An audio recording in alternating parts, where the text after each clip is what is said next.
Welcome to the Taste Media Group Intelligence Series, Season 2, Episode 4. I apologize, we've been off for a couple of weeks on production, but we are back in the studio, joined by Johnathan Barnes today from Population Science. Population Science is the preferred programmatic partner of Taste Media Group, and today we're talking about programmatic video, a very hot topic in marketing as the world of OTT and linear TV start to combine digital video, all of these terms and topics that are thrown out there. But John, just for the sake of this conversation, can you define programmatic video as we head into 2020? Yeah, it's really simple. I know programmatic is a pretty large and heavy term, but it's really simply the automation of buying ads digitally. And so as we talk about programmatic video, you kind of define it, as we were talking before, there's OTT and digital video. Can you kind of walk us through that? Yeah, absolutely. So, digital video is kind of what you're used to, what you'll see on YouTube. That'd be considered a digital video. You go to a website, you go to an app, and you see a short ad played before, kind of in the middle of your video experience.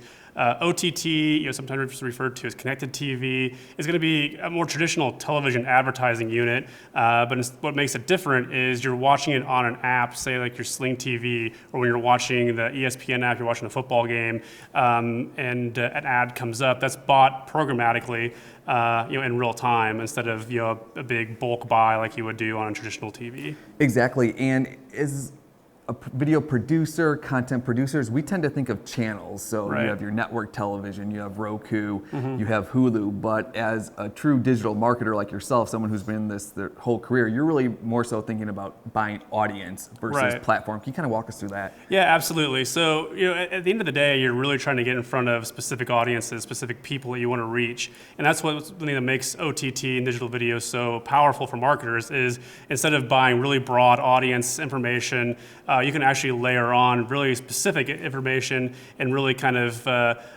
get laser focused on who you're putting your video ads in front of. So it really kind of democratizes video advertisement because people who would go to a Comcast or somebody like that and say, well, I don't want to spend tens of thousands of dollars a month focusing on these broad audiences, you can spend less and spend it more efficiently, really getting in front of the audience that you want to get in front of. John, I think one of the things too that's out there, one of the misconceptions is that cord cutters are people who are straight out of college, maybe people still in their 20s, but that's not really what the data is showing. Yeah, absolutely not. I mean, the average age of a cord cutter is 42 years old.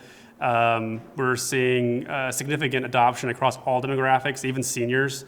And every year for the last 5 years, I think connected TV has kind of been talked about as a thing, and then came a thing finally. The projections keep getting shattered every year. I mean, 80% of homes now stream at least some of their video content. So the reach is pretty impressive already, and I think it's going to be full adoption within the next several years. And I think, that's something I think is really interesting as well when I talk with people is here in Chicago, for instance, we have Xfinity as the main cable provider. My wife and I have streamed all of our network television that we've consumed, for the last 2.5, 3 years. And, that is connected TV as well, where I think sometimes there's a misconception that, just because it's a local cable company and you're streaming it, that it's not connected TV. But it is all connected TV, which for someone like myself shows the world of opportunities here just for, as a consumer, just thinking this through. But as someone who's front lines on this, where does all this technology head down the road? Well, right. So you're exactly right, and there is a misconception there. I think a lot of people, they don't understand that their cable providers are becoming digital companies too, because they've learned that they can't stop the tide here. I mean, this whole connected thing is here to stay, so they're getting in on that too. Connected TV inventory in some ways, especially on major primetime events, stuff like that, can be hard to buy because these companies are actually having to take some of their traditional TV budget and then dump it into connected TV buys because, again, people are cutting the cord faster than they anticipated, so they can't meet their quotas on just traditional alone. So you're exactly right. There is a lot of convergence going on there. But I think to take that a step further, I think they also see the power in that. So they, in Kansas City, I've seen like our local provider, they're doing a lot of lunch and learns now because I think they're seeing this as also an opportunity to find people who were shied away from traditional TV buys for a lot of the reasons we kind of talked about earlier. And and finding this to be an opportunity to bring them into the fold with more targeted budgets that are more friendly to kind of what they can spend. And just getting even a step further into that, then where does this kind of lead down the funnel in terms of advertisers, brands being able to really create that experience for people that will drive sales for them? Yes, I mean, that's a great question. So technology is evolving constantly, and I think kind of where we're going with connected TV and digital video, connected TV is lagging a little bit behind for a few reasons, but basically I think where this is all going is we have the ability to map households that are connected. So say, for example, everybody that has a Sling TV account, someone in that household owns the account.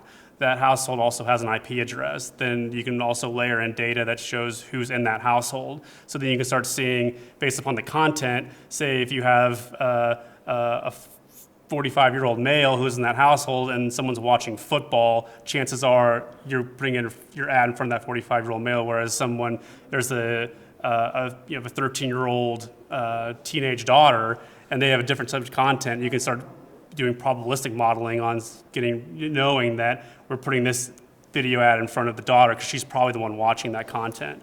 I think you can start also, we're pretty close to having a bigger picture of using aggregate cell phone data and location data to say, if I'm a local car dealership and I do an OTT buy, I can start looking at, say 100,000 people saw my OTT placement over X period of time, and then within Y period of time after seeing it, 5,000 of those people came to my lot. Now, obviously, you won't be able to track sales from there, but you can at least start tracking some level of attribution to say, hey, this is actually working to drive people onto my lot. And I think one of the ways that this all kind of comes full circle as well is now that some of the networks and satellite providers have opened up real-time linear avails through the platforms that you're buying and placing on. You're exactly right. I mean, DirecTV, I had a conversation today about DirecTV, that a portion of all their programming is programmatically driven. So you're exactly right. With DirecTV satellite and some other providers as well, you can get into traditional TV. Now you have more of the looser targeting that comes with traditional TV, but you can still get into traditional TV that way with also a lower budget and leverage connected TV, and it's part of your traditional buy as well. And then just some thoughts here. It'd be great to get your insight, but your thoughts on YouTube as a platform for advertising, the data that's available there. Where do you think YouTube advertising heads from here on out? I think it's a lot like Facebook. I mean, there's such a large player in the space, and they have so much data. Of course, they also have Google's data behind them. So, of course, it's a very important place to be. But again, I think when you start thinking omni-channel, you think holistically. People. There's a lot of reach there, just like there is on Facebook, and people spend a lot of time there, but they still spend the vast majority of their time outside of YouTube, outside of Facebook. So how are you reaching those people that A, aren't on YouTube or Facebook, and then B, how do you reach them when they're not spending their time on those platforms? And this is where some of these strategies come in, as again, digital video and programmatic's it's not an either/or type thing for pretty much every brand. I think it's like you need to also be here as well to make sure you're hitting everybody everywhere they are, to kind of make sure you stay top of mind at all times. And any final thoughts here for marketers out there that are thinking about the digital video connected TV space? Yeah, just don't be intimidated about reaching out to somebody, hopefully, us, to help you with the strategy, because in the past, I know it's been hard. The cost of video production are coming down. The cost of placing video ads, as we talked a lot about today, is coming down, and the targeting is getting much better. Just don't be intimidated. I think you might be surprised that even if you think you have a small budget, I think you might be surprised that there might be something there for you to participate in this space. Yeah, I think that's where we want to kind of let people know is think of it more as a marketing play and not an old school television blanket play. Exactly. Yeah. It's not just top of funnel awareness anymore. It's mid funnel. It's a bottom of funnel. Video it plays a strong place across the entire spectrum of the marketing funnel. Excellent. Well, John, appreciate your time today on the Taste Media Group Intelligence Series. Stay tuned all month long. The rest of this month, we're going to be bringing more interviews with thought leaders from across various industries. So thank you very much for watching, and stay tuned.